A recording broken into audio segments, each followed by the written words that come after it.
yucky.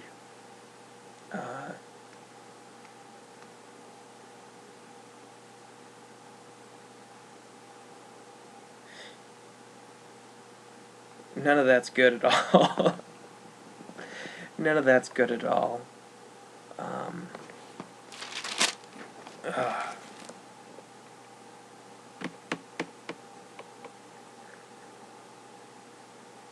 This is the hard one to talk about. This sermon. Because it's true. Because this is the world we live in. This is the world where let's start in verse 20. For since the creation of the world, his invisible attributes are clearly seen, being understood by the things that are made, even his eternal power and Godhead, so that they are without excuse. Paul here is saying, look at creation, and in creation you'll see that there must have been a creator. Look at how big the universe is as you use their X-ray vision goggles to look through the ceiling to see the stars. Look through it. Look at it. And there's a God. No matter how close you get to God, you're going to be an addict of three things, for sure. Air, food, water. You're an addict. We were created dependent on certain things. We were made this way. Professing to be wise, they became fools. Just because we don't know how the universe was created, it doesn't give us the right to come up with theories to try to explain that God doesn't exist. That is, God's thoughts are above ours. His ways are above ours. We're finite. He's infinite. We had a beginning. He didn't.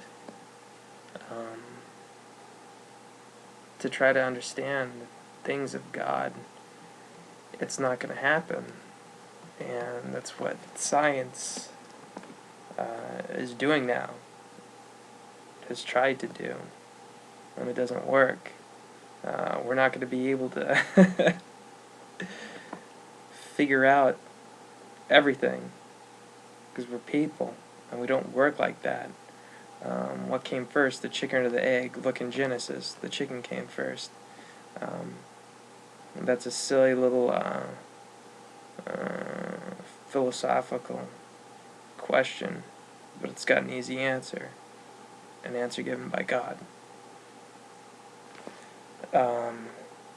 But professing to be wise, they became fools, and changed the glory of the incorruptible God into an image made like corruptible man, and birds and four-footed animals and creeping things. Do we worship people still?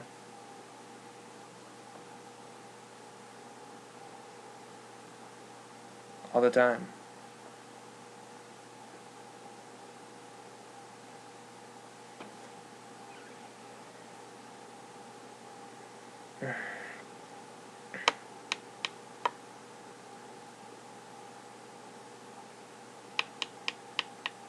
I want to reiterate,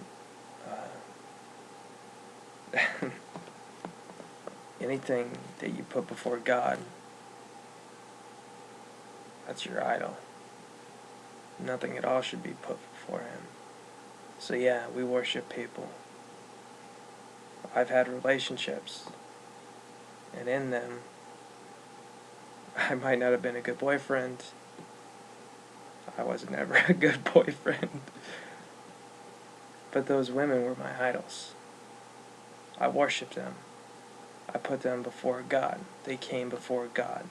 In those relationships, God was not first. And it doesn't work out. be disappointed with anything that you put before God.